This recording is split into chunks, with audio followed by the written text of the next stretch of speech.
नमस्कार जोहार, मैं हूं दशरथ प्रताप। काशी विधानसभा सीटों में सबसे बहुचर्चित सीट, सबसे हॉटेस्ट सरायकेला विधानसभा क्षेत्र की जो सीट है, झामुमो का प्रत्याशी कौन होगा? औपचारिक तौर पर आधिकारिक सूची जारी नहीं हुई है, लेकिन सबका जहन में नाम एक ही जन का है, गणेश महालिदा का। खेल का मैदान पुराना, खिलाड़ी भी पुराने, बस टीम बदल गई है और प्रतिद्वंदी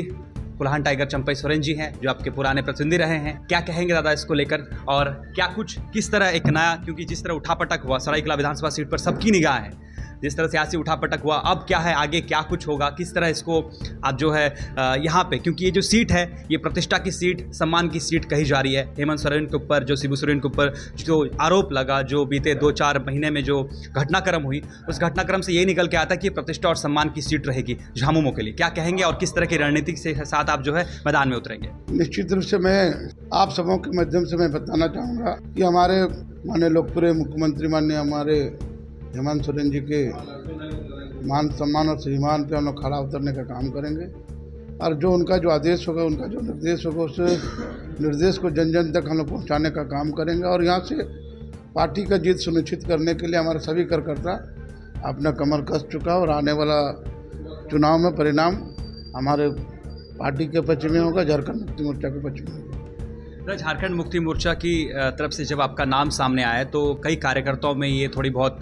खटास भी थी कि जो प्रतिद्वंदी सीट से जो मेहनत करते रहे हैं उनको मिलना चाहिए। इस बीच जो है उनको समझाने बुझाने का प्रयास क्या कुछ रहेगा आपका? देखिए, स्वाभाविक है, सभी पार्टी में इस तरह का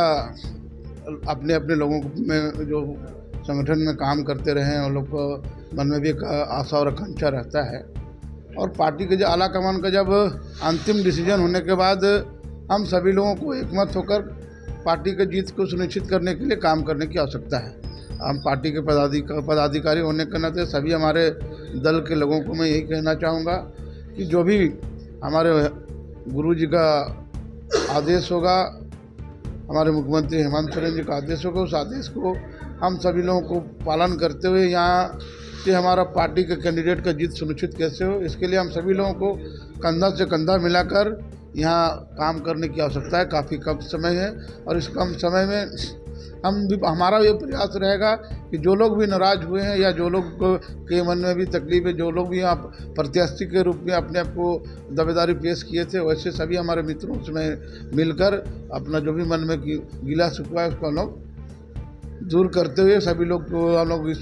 चुनाव मैदान में लोग जुट जाएंगे। तो जिस तरह झारखंड मुक्ति मोर्चा की सरकार, जिस तरह हेमंत सरकार ने बीते कुछ महीनों में जो काम किया है, जैसे मनिया सम्मान योजना कहे या फिर आपका 200 यूनिट बिजली माफ़ी कहे या फिर पुराना जो बिजली माफ़ी योजना, तो कहीं ना कहीं एक वेपन की तरह आप इसे किस तरह इस्तेमाल करेंगे? निश्चित रूप से जो हमारे इस 2-4 महीना में जो हमारे माननीय मुख्यमंत्री जी जो काम किया, इस राज्य के लिए बहुत ही सराहनीय काम है। आपका जो गरीब से गरीब परिवार के लोग जो आपका 2 लाख तक का कृषि लोन माफ़ करने का काम किया है, और गांव के जो आपका गरीब परिवार के लोग बिजली का बिल समय पे नहीं भुगतान कर पाते थे तो विभाग के लोग उस पर ऊपर कार्रवाई करता था, वैसे परिवार को सभी लोगों को 100 यूनिट बिजली फ्री देने का काम किया, 1 लाख रुपया तक का बिजली बिल को माफ़ करने का काम किया है। इससे काफ़ी लोग इस प्रभावित है, काफ़ी लोगों के मन में खुशी की झलक देखने को मिल रहा है। और साथ ही साथ जो महिलाओं को जो सम्मान देने का काम किया है, महिला सम्मान योजनाओं के माध्यम से हमारे महिलाओं को हर महीना अब 2500 रुपया मिलने वाला है। इससे अब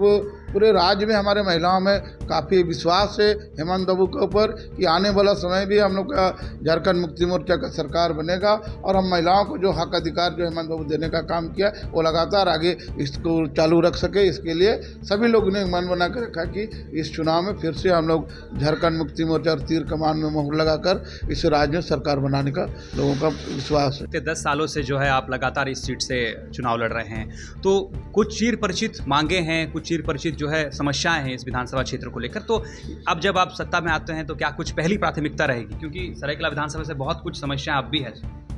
देखिए, सरायकेला विधानसभा से विगत 30 वर्षों से जो यहाँ की समस्या का जो अंबर है,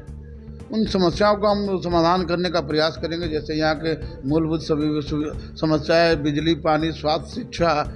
और यहाँ के आदिवासी मूलवासियों को हक और अधिकार को लेकर, जल जंगल जमीन की बातों को लेकर निश्चित रूप से लोग संघर्ष करेंगे। और यहाँ के जो लोगों को, जो यहाँ के आदिवासी मूलवासी और सभी समाज के लोगों को एक साथ लेकर उनका भावनाओं के साथ खड़ा उतरते हुए उसका चौमुखी विकास करने का हम काम करेंगे।